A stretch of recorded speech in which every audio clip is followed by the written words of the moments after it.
আজ শীতের দুপুরে মূলো ট্যাংরার ঝোল করেছিলাম। কড়াইয়ে তেল গরম করে কালো জিরা, কাঁচা লঙ্কা, মূলো, বেগুন, পটল সব সবজিগুলো দিয়ে লবণ দিয়ে হালকা হাতে নাড়াচাড়া করে নিয়েছিলাম।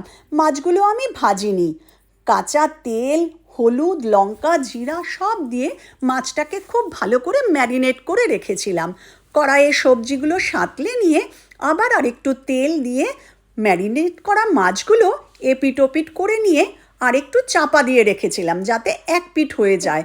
তারপরে ম্যারিনেট করার পরে মশলাটা যেটা ছিল সেটা আর এক পিঠের ওপর দিয়ে নাড়াচাড়া করতেই ভেজে রাখা সবজিগুলো তার উপর দিয়ে দিয়ে তারপরে আমি বাটির মধ্যে যে জলটা ছিল সেই জলটা দিয়ে চাপা দিয়ে দিলাম। তারপরে ভালো করে ফুটলে ধনেপাতা দিয়ে নামিয়ে নিয়েছি। আমার হয়ে গেল ট্যাংরা মাছের ঝোল। তোমাদের যদি ভালো লেগে থাকে লাইক, শেয়ার, সাবস্ক্রাইব করে দিও।